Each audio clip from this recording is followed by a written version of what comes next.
Okay, so this is a fantastic question that I was recently asked on Twitter, and that is, how do you talk to customers? What is the approach that you use?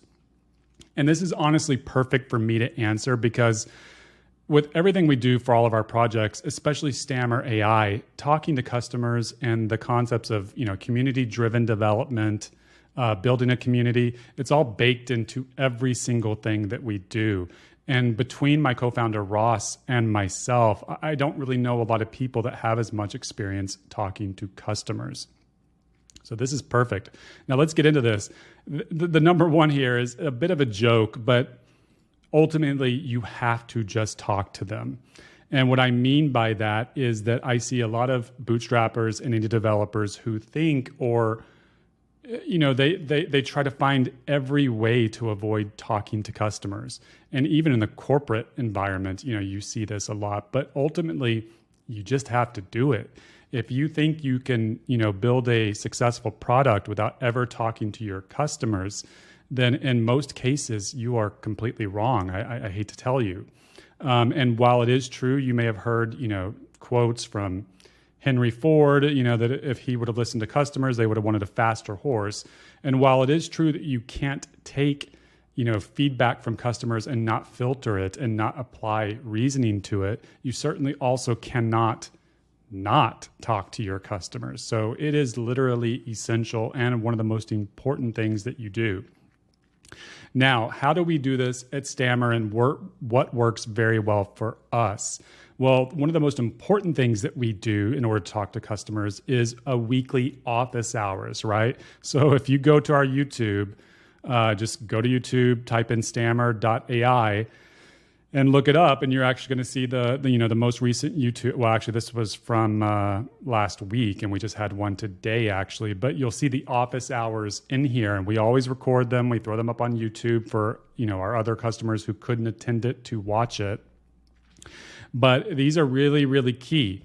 And one of the things you have to remember, one of the reasons that we do office hours, because it's a type of way to scale interviewing customers, right? Not only is it marketing for us because our customers get to see us and see that we're real people, and we talk about, success that various people have. We talked today, and in that office hours actually about, various approaches that our customers are using to get their own customers with our platform. And so that's very, very valuable when, potential customers of ours come across these office hours and they can see, okay, these are real people. They're really out here, making themselves available. And so we do it every week. Now, the other thing, of course, as we're already talking about, is this is a fantastic way to not only market it, but to get feedback. There's every single one of these sessions, we answer questions, we take feedback from the users. I think in this most recent office hours, one of them had brought up a good point about a form inside the chatbot that when that form gets submitted, we should be letting the user know that form has been submitted. So that's fantastic feedback. It's something that we hadn't, considered because we're so busy building the product.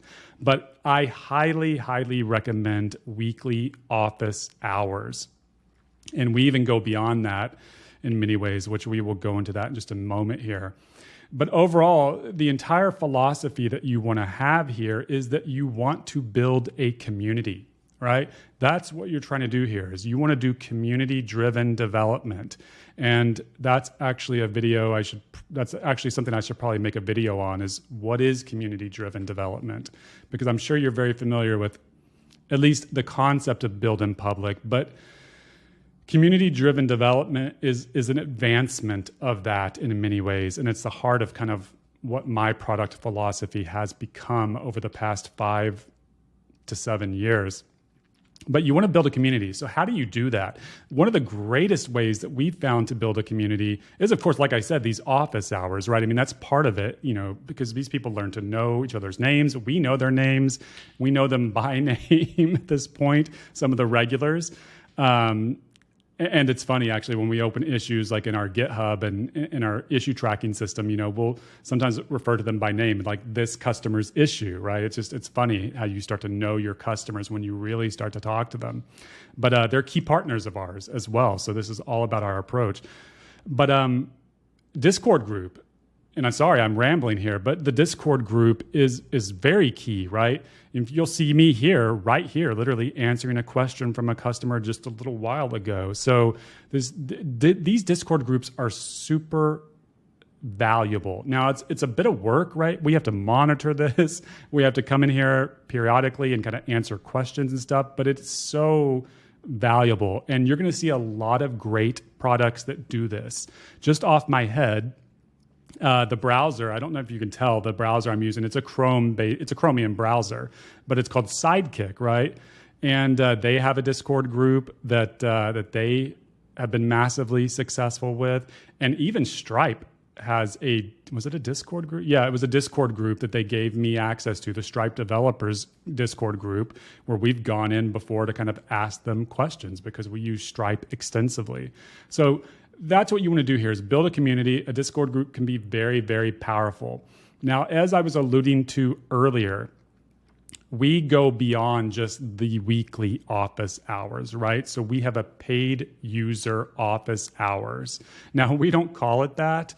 It's actually, I believe, called the agency office hours. But essentially, that is kind of what the concept is, right? Is the paid user office hours is for actually our top tier users. And it's an additional kind of benefit they get for being those top tier users on our highest level plan is what I mean.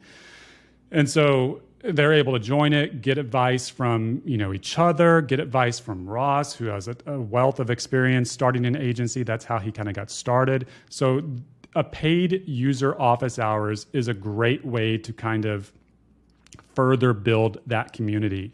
And you can even take this concept further of community building. So you can have separate office hours.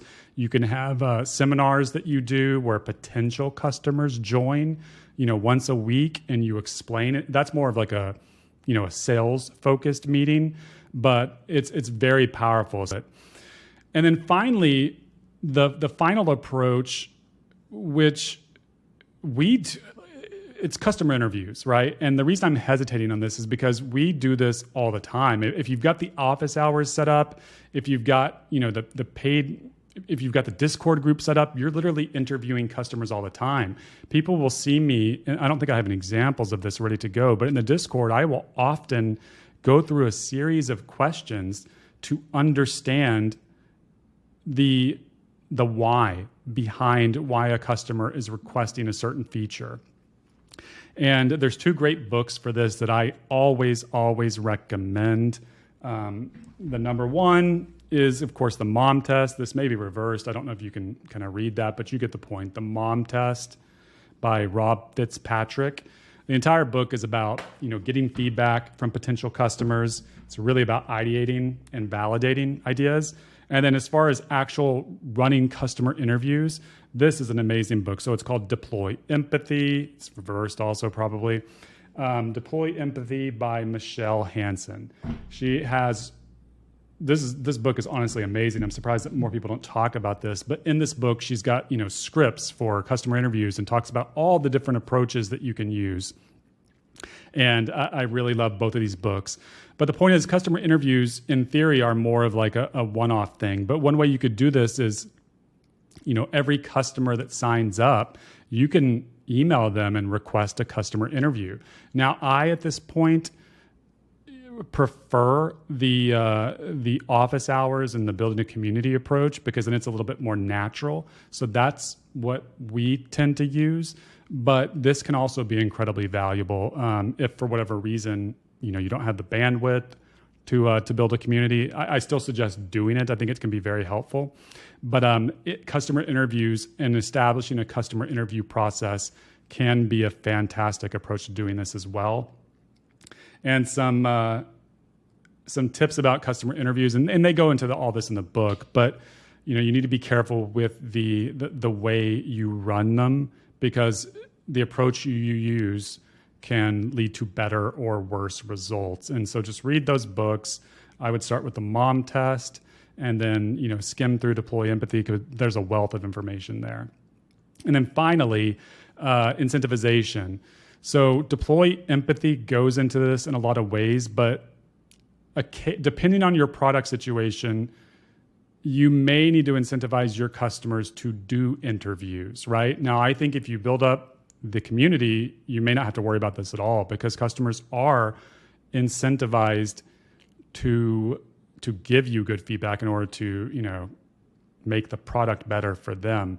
But occasionally this can work very well. Approaches I've seen to this are, gift cards, which I don't love, but to be honest, it's much cheaper to spend, $50 to get a person on a call. And it's really it's not necessarily ever about the idea that that's really going to incentivize them, right? A lot of these people you're going to interview, their time is probably worth more than $50 for 1 hour, but it shows that you understand that their time is valuable. And many times when doing an interview, at the end of the interview, they'll be like, no, I'm good. I don't want that gift card.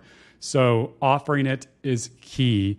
And many times they may not accept it, but if they do, keep in mind that it's still cheaper than building the wrong thing for 6 months. So investing a couple $100s to do that can be incredibly valuable. Now, another approach you can use is free credits, right? With our Stammer AI platform, we have the concept of credits built into the platform. So we could offer, a customer 5,000 credits for a customer interview if we wanted to do that. Now, so far we haven't, because we interview them all the time anyway, but that is an option.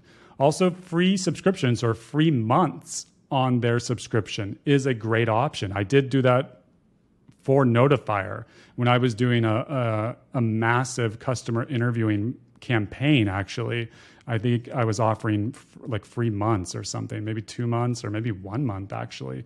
But I was surprised with how little people actually took me up on that.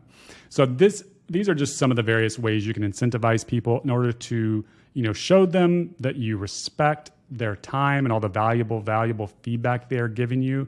But I hope this overall gives you some idea of how to start talking to customers. Essentially, build up a community, just start talking to them, run customer interviews if that is the approach you favor, and then incentivize them when necessary. But as always, let me know in the comments if you have any questions about this at all.